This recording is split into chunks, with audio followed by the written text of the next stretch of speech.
దేవునికి స్తోత్రం.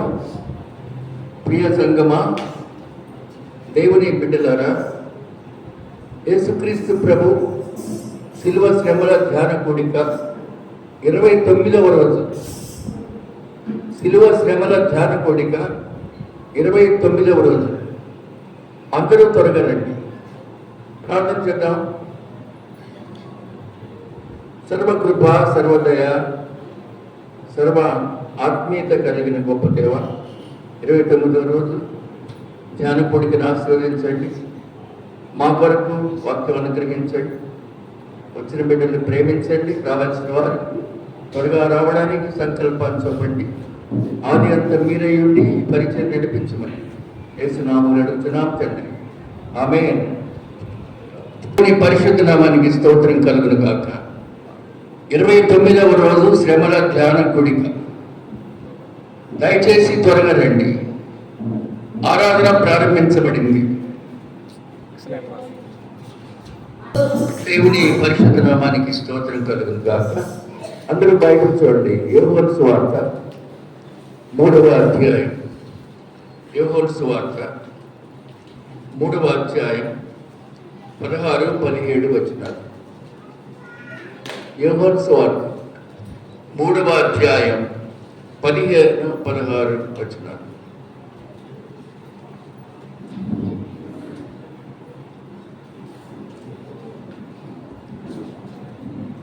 అరణ్యములో మోసే సర్పమును ఎలాగెత్తిన అలాగే విశ్వసించు ప్రతి వాడును నశింపక ఆయన ద్వారా నిత్య జీవం పొందినట్లు మనుష్య కుమారుడు ఎత్తబడవలెను.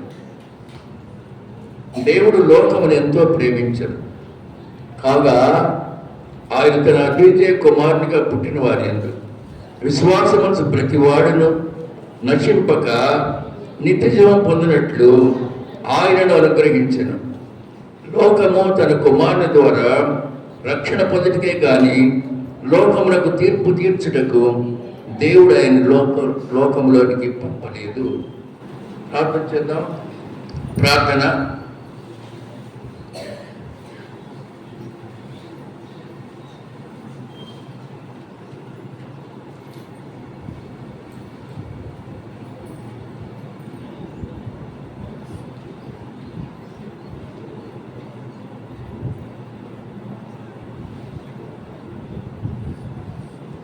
చప్పుర మాణిక్యం ప్రార్థన చేయమా.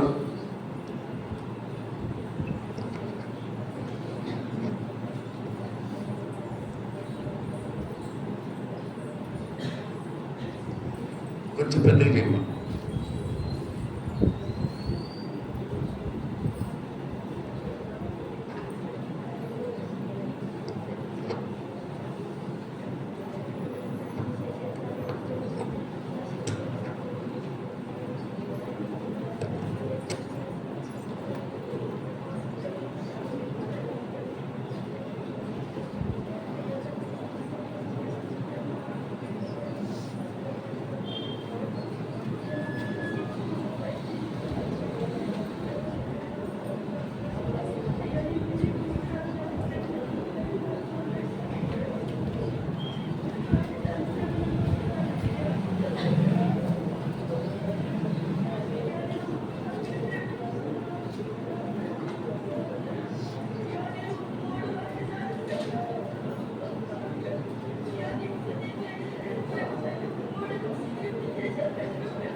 ఆమేన్.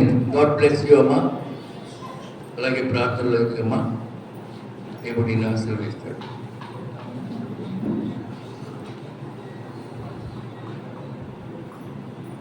ప్రియమైన దేవుని బిడ్డలారా, అనుదినము శ్రమల ధ్యాన కొడుకులు హాజరవుతున్న మీ అందరికీ ప్రత్యేకమైన ఆశీర్వాదాలు.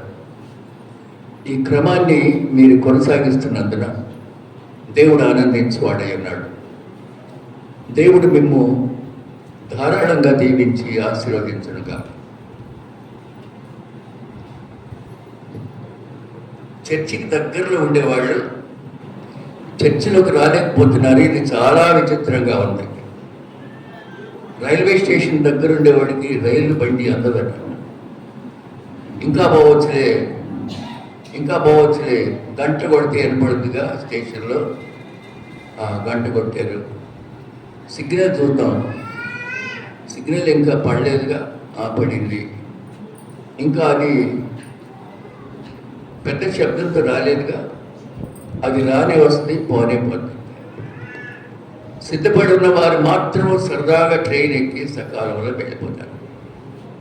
లేని వాళ్ళు దిగాలు పడి నిల్చుండిపోతారు.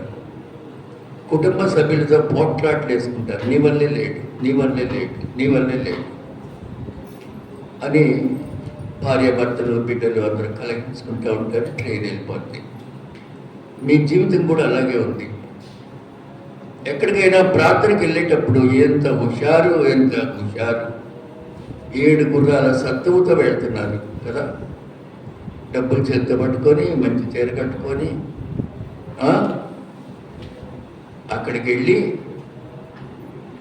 అక్కడ కానుకేసి మళ్ళా సరదాగా వస్తున్నారు కదండి. కానీ పక్కనే ఉన్నటువంటి గొప్ప పెద్ద దేవాలయం కనులకు కనపట్టలేదు. ఇది కూడా విచిత్రమే. ఇక్కడ కానుకలు వేయడానికి చేతులే రావు, కష్టం. ఆడి గోల ఆడితే మా గోల మాడితే అన్నట్టుగా ఉంది. ఆడి ఎంతైనా చెప్పుకొని మేం మాత్రం మా చెయ్యి విదిలించాం. ఇంకెక్కడికన్నా వెళ్ళి ఆడు మాత్రం వేసేద్దాం అంటే ఈ ఇంట్లో అన్నం తిని 2 బజార్లు అవతలికి వెళ్ళి అక్కడ బేవం అన్నట్టు. ఇక్కడ అన్నం తిని ఆడపోయి బేవం బ్యాక్ అంటే అలా ఉంది మీ చరిత్ర చూస్తే. క్రైస్తవ బిడ్డల చరిత్ర ఆడంబరంగా ఉంది. తెలుగులో ఒక మంచి సామెత ఉంది, పెరటి చెట్టు మందునకు పనికిరాదు అని. మన పెరట్లోనే చెట్టు ఉంటుంది, అది మందు. ఇదే చెట్టు వేరే ఇంట్లో ఉంటుంది, అక్కడ ఆకు పసరు నూరిస్తే అది వేసుకొని వస్తాం. నీ ఇంట్లోనే ఉందిగా, యు డోంట్ కేర్. ఇదొక వేషధారణ జీవన విధానం. ప్రియమైన బిడ్డలారా, ప్రసంగానికి ముందుగా ప్రియమైన సంఘ పెద్దలకు, ప్రియమైన చర్చ్ కమిటీ పెద్దలకు ఒక విజ్ఞప్తి. ఈస్టర్ పర్వదినం త్వరగా వచ్చేస్తూ ఉంది. వచ్చే ఆదివారం, మట్ల ఆదివారం, తర్వాత ఆదివారం ఈస్టర్ పర్వదినం. దయచేసి సమాధుల తోట మీద దృష్టి పెట్టండి. అక్కడ ముళ్ళ కంపలు ఉంది, క్రికెట్సిన రోడ్లు, వాటిని కొంచెం బాగు చేస్తారని మీకు జ్ఞాపకం చేస్తూ ఉన్నాను. చాలా రోజుల ముందుగా జ్ఞాపకం చేస్తున్నాను.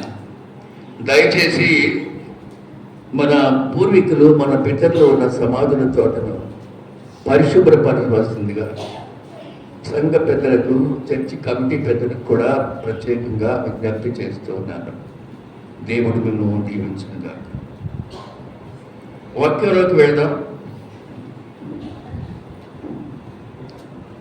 యోహాను సువార్త 3వ అధ్యాయం 15వ వచనంలో, అరణ్యంలో మోషే సర్పమును ఎలాగూ ఎత్తెనో అలాగే విశ్వసించు ప్రతివాడు నశింపక ఆయన ద్వారా నిత్య జీవం పొందినట్లు మనుష్య కుమారుడు ఎత్తబడవలెను. ఏమిటి ఎత్తబట్టం? ఎత్తబట్టం ఏంటి? ఎంత ఎత్తున ఎత్తబడాలి? అరణ్యంలో మోషే సర్పాన్ని ఎందుకు ఎత్తాడు? అరణ్యంలో మోషే ఓ స్తంభం మీద ఇత్తడితో చేసిన సర్పాన్ని పెట్టాడు. అది పాత నిబంధన కాలం, విగ్రహారాధనకు నిలవైనటువంటి కాలం కూడా. అదిగో ఆ సర్పాన్ని మీరు చూడండి, మీ పాపానికి పరిహారం జరుగుతుంది అన్నాడు. అది నమ్మేరు గుడ్డిగా. కానీ ఇప్పుడు ఎత్తబడింది ఏంటండి? యేసు శిలువ కల్వరిలో పైకి ఎత్తబడింది. ఎత్తబడి రక్తాన్ని కుమ్మరించింది. ఎత్తబడి మాట తీసుకోలేక 7 మాటలు పలికి శిలువలో అమూల్యమైన తన ప్రాణాన్ని అర్పించినాడు. దాన్ని విశ్వసించండి. మనుష్య కుమారుడు ఎత్తబడవలను. అవును, మనుష్య కుమారుడు కన్య మరియ గర్భమున అవతరించినటువంటి దైవ కుమారుడే మనుష్య కుమారుడే యేసుక్రీస్తు ప్రభు. దేవుడు లోకమును ఎంతో ప్రేమించెను. ప్రియమైన యంగ్ బిడ్డలారా, God so loved the world. ఎంతో అంటే ఇక దానికి స్టాప్ లేదు. ఎంతో అర్థం అనే దానికి పైన దీర్ఘం కూడా ఉంది. దేవుడు లోకముని ఎంతో ప్రేమించాను. ఈ లోకంలో నువ్వు నేను అందరూ ఉన్నాం. మన కుటుంబము, తల్లిదండ్రులు, బిడ్డలు, అక్క చెల్లెళ్ళు, అత్తమామ మొత్తం ఉన్నారు. అందరినీ ప్రేమించినాడు. ఎంతగానో ప్రేమించినాడు. తన అద్వితీయ కుమారునిగా పుట్టి, అద్వితీయ కుమారుడు అంటే జనిదైత కుమారుడు, ఏకైక కుమారుడు, యెహోవా దేవుడికి చేత పంపబడిన ఏకైక కుమారుడు.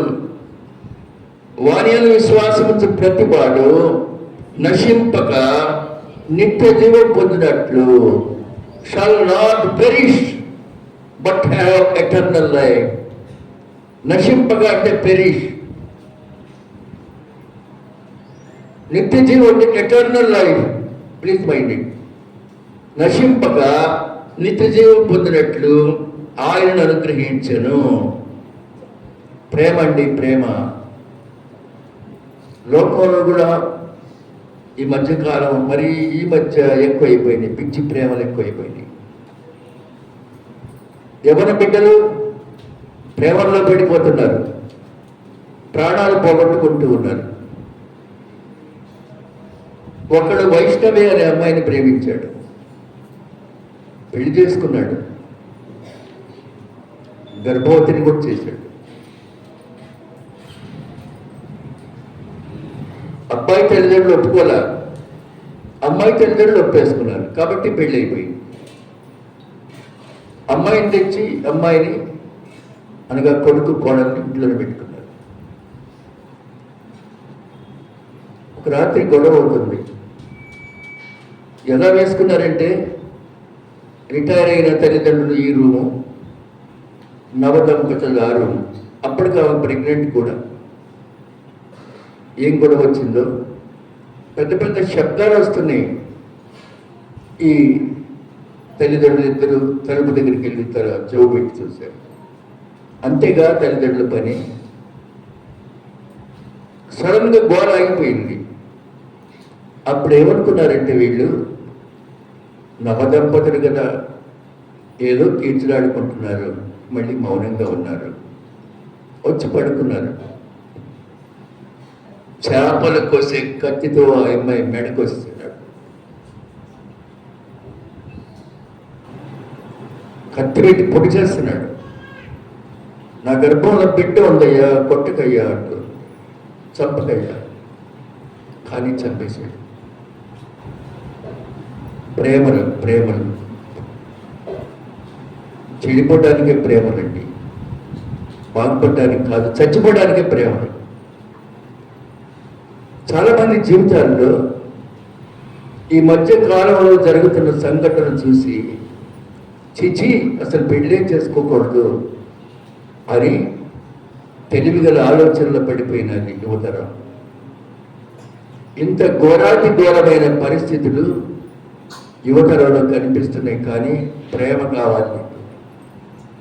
ఎప్పటిదాకా ఆడిని ఇది చంపిందాకో ఇది నాడు చంపిందాకో కావాలి. అది ప్రేమ. కలకాలము కలిసి జీవించడానికి కాదు.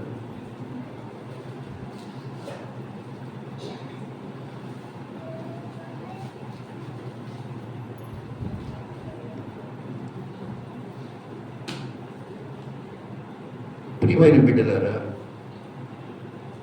దేవాది దేవుడు యేసు ప్రభువుని భూలోకంలోకి ఎందుకు పంపించినాడు? దేవుడు లోకాన్ని ప్రేమించినందుకు, ప్రేమించబని. ఈ రోజున మన ప్రేమలు ఎలా ఉన్నాయి?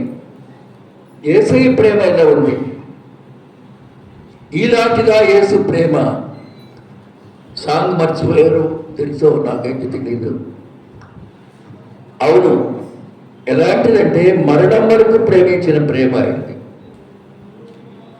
అసలు ప్రియ బిడ్డలారా, నిన్ను ప్రేమించేది ఎవరు? నా మొదటి ప్రశ్న. నిన్ను ప్రేమించేది ఎవరు? ఏ అమ్మాయి అబ్బాయిని ప్రేమిస్తుంది? ఏ అబ్బాయి అమ్మాయిని ప్రేమిస్తుంది? అసలు నిన్ను ప్రేమించేది ఎవరు? నీకు ఖరీదైన వస్త్రాలు లేకుంటే నిన్ను ప్రేమించేవారు ఎవరు? చాలా కాస్ట్లీ దుస్తులు వేసుకుంటుంటే నీ ముఖం చూస్తున్నారు తప్పలేదు. నీకు విలువైన వస్తువులు మెడలో చెవులకి లేకపోతే నిన్ను ప్రేమించేది ఎవరు? నీకు ఆకర్షణీయమైన చర్మపు రంగు లేకపోతే నిన్ను ప్రేమించేది ఎవరు? నీకు ఆకర్షణమైన ఎత్తు, సన్నని నడుము, కొంచెం బరువు లేకపోతే నిన్ను ప్రేమించేది ఎవరు? ఆలోచించండి. నీకు మంచి శరీర స్ట్రక్చర్, ఆకృతి లేకపోతే నిన్ను ప్రేమించేది ఎవరు? Who is going to love you? నీకు అందమే లేకపోతే నిన్ను ప్రేమించేది ఎవరు? ఇవన్నీ లేకపోయినా నిన్ను ప్రేమించేది ఎవరు? ఒకే ఒక ఆన్సర్, ఒక్క యేసయ్యే. ఒక్క యేసయ్యే.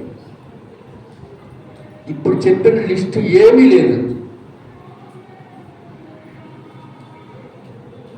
రాజుల వలె కురుపులతో ఉన్నవాడు అయినా, వస్త్రహీనుడు అయినా, ఎస్తేరు యవ్వన బిడ్డగా ఉన్నప్పుడు వస్త్రహీనురాలైనా, మొట్టిగా ఆకలితో అలమటిస్తూ గేటు దగ్గర కూర్చునేవాడైనా దేవుడు వారిని ప్రేమించినాడు. కాబట్టి ఇప్పుడు నేను చెప్పిన లిస్టులో ఇవన్నీ లేకపోతే నిన్ను ప్రేమించేది ఎవరు? నీ ప్రేమకు అర్థం ఏంటి? కొన్ని పరిస్థితుల్లో తల్లిదండ్రుల ప్రేమ పరిస్థితులు బట్టి మారిపోద్ది. కొందరు పెద్దవాడిని ప్రేమిస్తారు, కొందరు చిన్నవాడిని ప్రేమిస్తాడు, కొందరు ఇంట్లో అమ్మాయిని ప్రేమిస్తారు, అబ్బాయిని నెగ్లెక్ట్ చేస్తారు. కానీ యేసు ప్రేమ మారదు, మార్పు లేదు. మారని దేవుడు, మార్పు లేని దేవుడు. మీకు ఒక విషయం చెప్పనా? దేవుని సన్నిధిలో మిక్కిలి విలువైన వారు అందరూ కూడా, దేవుని సన్నిధిలో మిక్కిలి విలువైన వారు అందరూ కూడా ఒకనాటి బలహీనులే. ఏదో ఒక బలహీనత చేత కొంత పాపం చేసిన వారే దేవుని సన్నిధిలో మిక్కిలి విలువైన వారికి ఎంచబడ్డారు. ఎందుకంటే God loved them also. దేవుడు వారిని ప్రేమించాడు కనుక. దేవుడు మోషేను ప్రేమించాడు. ఏమన్నాడు? నా ఇల్లు అంతటిలో నమ్మకమైన వాడు. మోషే చేసిన తప్పు తెలుసా? ఒక హత్య. అవునా కాదా? ఒక హత్య. రెండవది భోజనం పెట్టిన ఇంటి నుంచి పారిపోవడం. ఇంకా చెప్తే 10 కమాండ్మెంట్స్ రాతి పలక నేల మీద ఇసిరి కొట్టడం. ఇవన్నీ మోషే చేసిన వాటిల్లో కొన్ని నేరాలే కదా. రాతి పలక ఎత్తి నేల మీద పడేయడం సహజమైన కోపగారి మోషే. అయినా కూడా దేవుడు ఏమన్నాడమ్మా, నా ఇల్లంతటిలో నమ్మకమైన వాడు. అంటే మిక్కిలి విలువ పొందినవాడు ఒకప్పుడు బలహీనుడే. అలాగే మరొక వ్యక్తి అబ్రహాము, విశ్వాసులకు తండ్రి అని పేరు పెట్టబడిన అబ్రహాం సాక్షాత్తు తన భార్య శారయిని ఒక దేశం తీసుకువెళ్ళి అక్కడ భార్య అని చెప్పలేకపోయినాడు. ఏమన్నాడు? నా చెల్లెలు అన్నాడు అక్కడ కదా. భార్య అంటే పట్టుకుపోతారేమో, అందంగా ఉంది శారా కాబట్టి చెల్లెలు అంటే పట్టుకెళ్తారు. అయ్యో అన్న కాపురాన్ని భార్య అంటే పట్టుకెళ్తారు, వీలైతే భర్తను చంపేస్తారు. కాబట్టి అటువంటి వాటికి తట్టుకోలేక నా చెల్లెలు అబద్ధమాడినాడు అబ్రహాం. అయినా దేవుని సన్నిధిలో విలువైన వాడికి ఎంచబడ్డాడు. మరొకరు గిద్యోను, యెహోవా మాకు తోడుగా ఉంటే ఇదంతా ఎందుకు జరిగింది? దేవదత్త వాదించినాడు. యెహోవా మాకు తోడై ఉంటే మా పంటను మిచ్చారీలో తీసుకెళ్ళటం ఏంటి అని దేవదూతను ప్రశ్నించినాడు గిద్యోను. ప్రియమైన దేవుని బిడ్డలారా, యేసు శిష్యుడైన పేతురు, ఆయనకి దుడుకు పేతుడు అనే పేరు. దుడుకు అన్నిటికీ కూడా నీకోసం చావాల్సి వచ్చినా చచ్చిపోతాను కానీ నిన్ను ఎరగనని అబద్ధం ఆడను అన్నాడు కదా. ప్రియమైన బిడ్డలారా, ఎంత త్వరగానో బొక్కేశాడు, అబద్ధం ఆడినాడు. పేతురు, కోడి కోయకముందే నీవు నన్ను ఎరుగనని ముమ్మారు పొందుతాను. యేసయ్య చెప్పేశాడు. నువ్వు కూడా యేసయ్యతో ఉన్నవాడు కావా? అమ్మాయి, నేను ఎరుగను. నువ్వు కూడా యేసు శిష్యుడు కావా? శిష్యుడా, నాకేం తెలియదు, నాకు వాటితో సంబంధం లేదు. ఒకసారి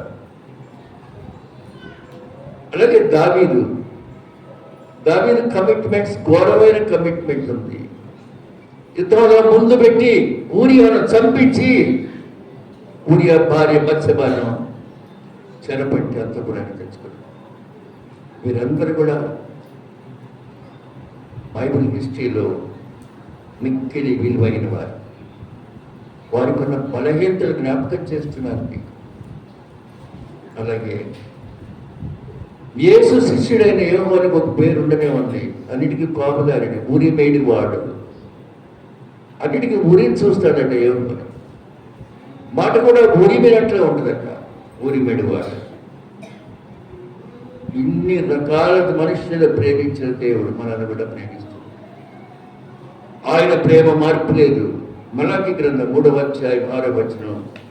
మలాకి గ్రంథం 3వ అధ్యాయం 6వ వచనం చదవండి. యెహోవానైన నేను మార్పు లేని వాడను కనుక యాకోబు సంతతి వారైన మీరు లయము కాలేదు. చాలు.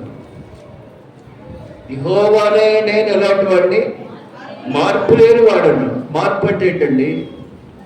What is change? Physical science, physics చదివిన బిడ్డలారా, what is change? Change is replacement. ఇదిగో ఇక్కడ ట్రీ ప్లాంట్ ఉంది, దీనికి చేంజ్ ఎప్పుడో చెప్పండి. ఇది చేంజ్ అంటే దాని స్థానం నుంచి మార్పు చెందింది కనుక దీన్ని మార్పు అంటాం. ఫిజిక్స్ కూడా అంతే. న్యూటన్స్ గమన సూత్రాలు గుర్తుపెట్టుకున్నారా?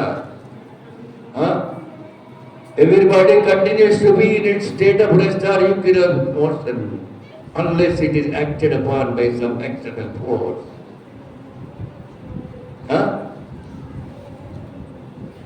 ఎప్పుడో నా ప్రీ యూనివర్సిటీలో చదివిన ఏదైనా ఒక వస్తువు తనకై తాను ఏమీ కదలదు unless it is acted upon by some external force. గాలి వచ్చి పడేయాలి, లేదా ఒకరు తీసి పక్కన పెట్టాలి, లేకపోతే కలదు. In it state of rest. కానీ దేవుడు తనే తాను చెప్పుకుంటాడు, నేను మార్పు లేనివాడు. ఇదిగో నేను మార్పు లేని వాడను కనుక యాకోబు సంతతి వారైన మీరు లయము కాలేదు. అది దైవవాక్యం. ఒక స్థితి నుండి ఇంకో స్థితికి వెళ్తే ప్రేమ మారుద్దండి. యంగ్స్టర్స్లో ప్రేమ ఉంటుంది కదండి. 1 year తర్వాత, అదే పెళ్ళైన 1 year తర్వాత పాపం భార్య ఆఫీస్ నుంచి వస్తాడని ఎదురు చూస్తూ ఉంటుంది. ఇంటికి రావటం కబ చెయ్యి తీసి గుండీలో తీసి కుర్చీలో కూర్చోబెట్టి ఫ్యాన్ వేసి నీళ్ళు తెచ్చేసి గబగబా ఆపి తెచ్చేసి మరొక సంవత్సరం పోయినాక ఆ తర్వాత బూట్లు ఇప్పుతూ ఉంటుంది లేచి. కృత్రిమమైన ప్రేమ. 2 ఏళ్ళు ఏమై బూట్లు ఇప్పిపోయి నీకు చేతులు లేవో పడిపోయినా. బాత్రూంలోకి వెళ్ళి టవల్ ఎక్కడ సోప్ ఎక్కడంటే ఎదుర్కొని ముందు తీసుకెళ్ళలేవా ఎనగో నువ్వు. ఈ ప్రేమలో మార్పు ఉంది. దేవుని ప్రేమలో మార్పు లేదు. మరణం వరకు ప్రేమించిన దేవుడు నీ దేవుడు. ఈ రాత్రి శ్రమల ధ్యానకుడికిలో ఉన్నటువంటి నీవు నిన్ను మరణం వరకు ప్రేమించినటువంటి మార్పు లేనటువంటి యేసయ్యను జ్ఞాపకం చేసుకోండి. యోహాను రోమీలకు రాసిన పత్రిక 8వ అధ్యాయం చూద్దాం. రోమా 8వ అధ్యాయం 38వ వచనం చూడండి. మరణమైనను జీవమైనను దేవదూతులైనను ప్రధానులైనను ఉన్నవి అయినను రాబోవైనను అధికారులైనను ఎత్తైనను లోతైనను సృష్టించబడిన మరి ఏదైనాను మన ప్రభు అయిన క్రీస్తు ప్రేమనందరి దేవుని ప్రేమ నుండి మనల్ని ఎడబాపవని నేరుగా నమ్ముతున్నాను. విన్నారండి? మారని ప్రేమ, మార్పు లేనటువంటి ప్రేమ, క్రీస్తు ప్రేమ. మారని ప్రేమ, మార్పు లేని ప్రేమ. క్రీస్తులందరి దేవుని ప్రేమ నుండి మనల్ని ఎడబాపని నుడిగా నమ్ముతున్నారు. ఆ దేవుని ప్రేమిస్తూ ఉన్నావా? ఆ దేవుని ప్రేమించే నువ్వు ఈరోజు శ్రమల జ్ఞానకుడికిలో ఉన్నావా? ఏ భయంకరమైన ఆపద వచ్చి రాలేకపోయినావు ప్రియ బిడ్డ. నిన్ను ప్రేమించే దేవుడు సిలువను ఎక్కేటప్పుడు ఆ ఏడుపు అంతా ఆ రోజు ఏడవలేక మనం 40 రోజులు ఏడుస్తున్నాం. అది శ్రమల జ్ఞానకుడి. ఒక్కరోజు ఏడ్చి ఇంటికి రావడం కాదు కదండి. ఇలాంటిగా యేసు ప్రేమ ఇంతగా నన్ను ప్రేమించినాడా? మార్పు లేని నా యేసు దేవుడు. అందుకే కదా మనము శ్రమల ధ్యాన కొడుకులో పాల్గొంటున్నాం. ఆ చైర్స్లో ఉన్న సహోదరులు అందరూ ముందే వచ్చేస్తున్నారు కదండి.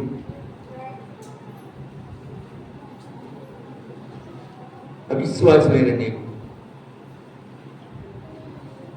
సైతానికి ఆకర్షితురాలమైన నీకు, అబ్బాయి కానీ అమ్మాయి కానీ వాళ్ళు వస్తున్నా నువ్వు రాలేదంటే వాళ్ళకి పని పాట. ఇంట్లో పెట్టేవాళ్ళు ఉన్నారు హాయిగా చట్టం, నువ్వు వంటలో సైతాన్ని అనిపిస్తుంది. నడకే సమస్యగా ఉంది వారికి, తెలిసిన మీకు నడకే సమస్యగా ఉంది, కూర్చోవడం సమస్యగా ఉంది. వారు దేనికి వస్తున్నారంటే దేవుని ప్రేమ నుండి మనల్ని ఎవరైనా ఆపలేరు. మరణమైనా జీవమైనా దేవదూతులైనా ప్రధానులైనా ఉన్నవి అయినా రాబోవైనను అధికారులైనను ఎత్తైనను లోతైనను సృష్టించబడిన మరి ఏదైనాను మన ప్రభు అయిన క్రీస్తు యేసునందరి దేవుని ప్రేమ నుండి మనల్ని ఎడబాపు నేరమని రూఢిగా నమ్ముతున్నాను. దేవుని ప్రేమ, దేవుని ప్రేమ ఎందుకో పాడండి, పెద్ద సాగదీకుడు పాడండి.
దేవుని నామానికి స్తోత్రం కలుగును గాక.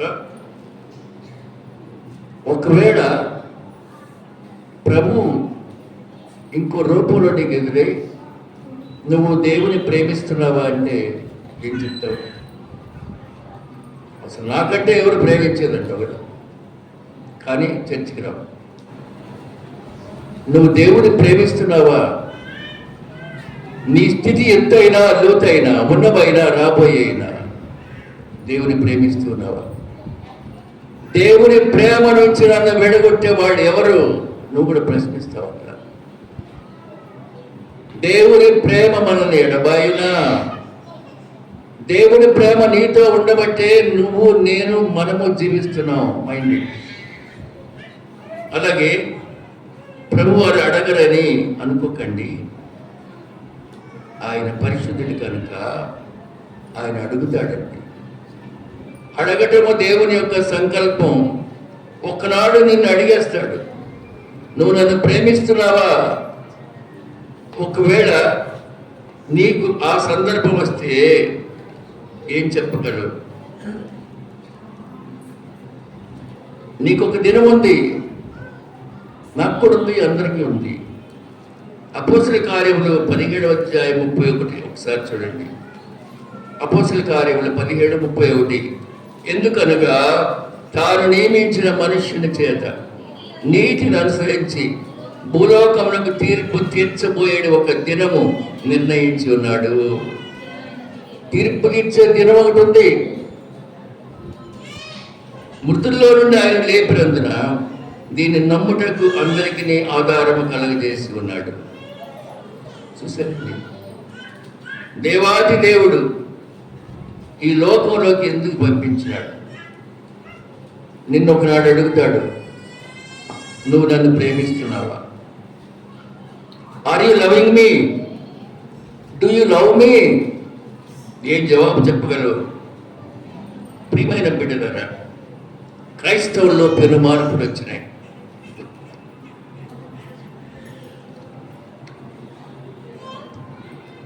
కరువైనా ఖడ్గమైనా ఎప్పటికీ తాము విశ్వసించిన సంఘములోనే వారి యొక్క ఆది అంతము జరిగిపోతుంది.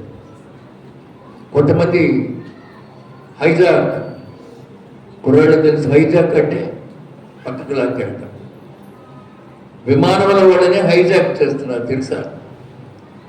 ఒక చోటికి వెళ్ళవలసిన విమానాన్ని పైలట్ వెనక తుపాకీని పట్టుకొని అటుపద, ఇంకో దేశం పద. హైజాక్. క్రైస్తవ బిడ్డలు కూడా హైజాక్ చేసే కాలంలో ఉన్నాం మనం. ఇక్కడ కాదు అక్కడ, ఇక్కడ కాదు అక్కడ. Are you hijack Christians? ఎటు బట్టి అటు ప్రయాణం అయిపోయే క్రైస్తవ బిడ్డలమా?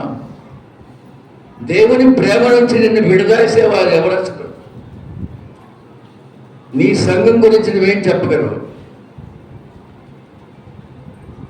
ఆలోచించేయండి. సహోదరి చొప్పర చిట్టెమ్మ గారు లేరు, లేట్.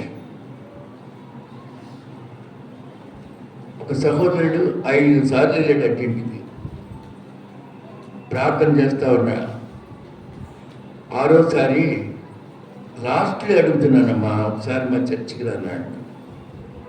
నువ్వు రాబాకయ్యా మా ఇంటికి, మాకు పెద్ద చర్చ ఉంది, మేము బ్యాప్టిస్ట్ సంఘం వాళ్ళం, వచ్చి ప్రార్థన చేసి చేయగానే మా దగ్గరికి రా అంటూ ఏందయ్యా, ఇంకోసారి అనమాకయ్యా, నీకు ఇష్టమైతే వచ్చి ప్రార్థన చేయి, చేయకపోయినా పర్వాలేదు, మాకు సంఘం ఉంది, చర్చ ఉంది, మేమెందుకు రావాలి అక్కడికి, పోనీ నువ్వు రారాదు అందరు. ఇక ఆయన పరారు. అటువంటి బిడ్డలు కలిగిన సంఘమే ఇది.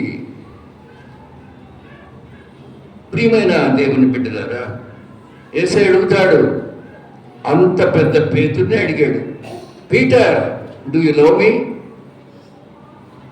Peter are you loving me? పేతురు నువ్వు నన్ను ప్రేమిస్తున్నావా? యోహాను సువార్త 21వ అధ్యాయం. యోహాను సువార్త 21వ అధ్యాయం 15వ వచనం. వారు భోజనము చేసిన తర్వాత యేసు సీమోను పేతురుని చూసి, యెహోవా కుమారుడైన సీమోను, వీరికంటే నీవు నన్ను ఎక్కువగా ప్రేమిస్తున్నావా? చూసావా? చూసారా? పీటర్, డూ యూ లవ్ మీ? పేతురు, నువ్వు నన్ను ప్రేమిస్తున్నావా? అంత గొప్ప శిష్యుడిని అడిగితే నిన్ను అడగడా, నన్ను అడగడా? దేవుని ప్రేమ గురించి చెప్తున్నాను ఈరోజు మీకు. ఆయన చెప్పాడు, అవును ప్రభువా, నేను ప్రేమిస్తున్నానని నీవే ఎరుగుదు అన్నాడు. నీకే తెలుసయ్యా నా ప్రేమ ఎంతో. యేసు ప్రభు అంటున్నాడు, నాకు గొర్రె పిల్లల మేపు అయ్యా, నాకు గొర్రె పిల్లల మేపు. గొర్రె పిల్లలు అంటే మనమే. వాళ్ళని వాక్యంతో మేపు.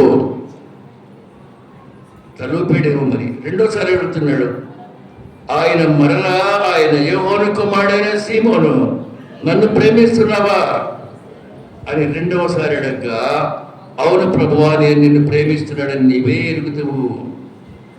ఆయన నా గొర్రెలను ఖాయము. ఇందాకేమన్నాడమ్మా? గొర్రెల మేపు. ఇప్పుడు మేపు అంటే మేత పెట్టు, కాయి అంటే సంరక్షించు, చెదిరిపోకుండా కాపాడు. మేపు భోజనం పెట్టు, సంరక్షించు, శోధనలు పడకుండా వారిని ఒక చోట చేర్చి సంరక్షించు. మూడవసారి మళ్ళీ 17వ వచనం, యెహోవా కుమారుడైన సీమోను, నన్ను ప్రేమించున్నావా అని అడగగా, మూడవసారి తను అడిగినందున పేతురు వేసన పడి, ప్రభువా, నీవు సమస్తమును ఎరిగిన వాడవు, నిన్ను ప్రేమించున్నావని నీవే ఎరుగుదువు. చూసారండి, 3 రకాల ప్రశ్నలు వేస్తున్నాడు. కాబట్టి మన జీవితం ఎన్నో రకాల ప్రేమలు ఉన్నాయి. ప్రాణమిచ్చే ప్రేమ ఎక్కడ లేదు.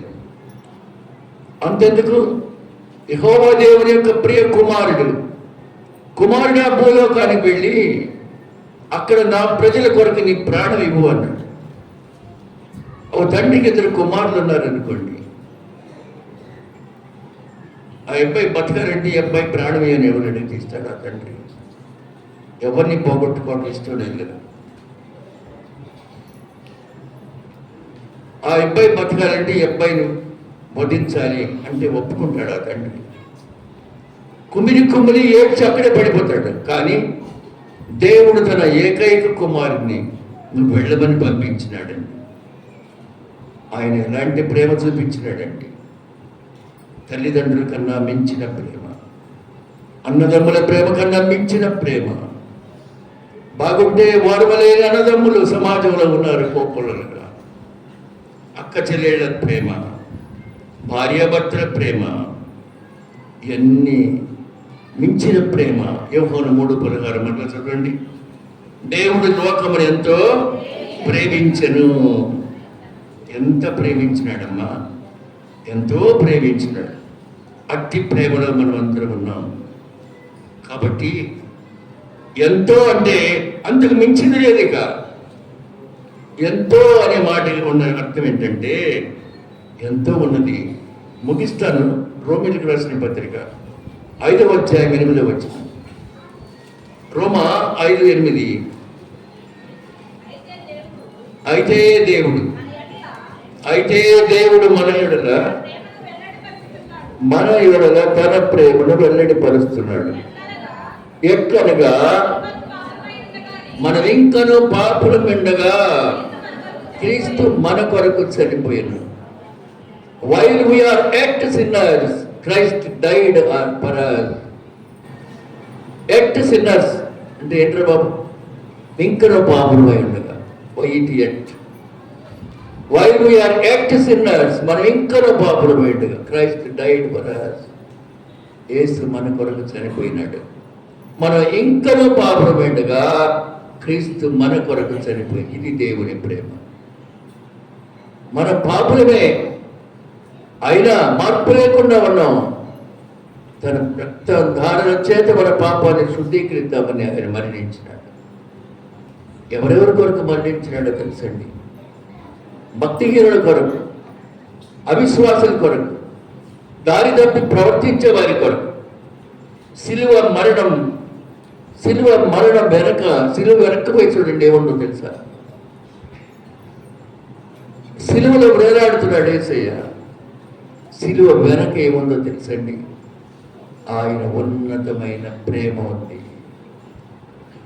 సిలువ వెనక ఆయన ఉన్నతమైన ప్రేమ ఉన్నది. అది గొప్ప ప్రేమ. మన కొరకు ఆయన ప్రాణం పెట్టింది. ప్రేమకు నిర్వచనం యేసయ్య చూపిన ప్రేమ వేరెప్పుడూ చూపలేదు. దీనివల్ల ప్రేమ ఎంత గొప్పదో, యేసయ్య చూపిన ప్రేమ మనము ఎవరి ఎడలా చూపించలేము. దేవుడు మనల్ని ప్రేమించినటువంటి పెద్ద వస్తువు ఏదంటే సిలువ అండి. దేవుడు మనల్ని ప్రేమించిన వస్తువు ఆయన మోసిన సిలువ, ఆయన ఎక్కిన సిలువ, చేతుల్లో కాళ్ళలో తలలో గాయపరచబడ్డ సిలువ. అది త్యాగం, సిలువ త్యాగం. The sacrifice of Christ. సిలువ త్యాగం.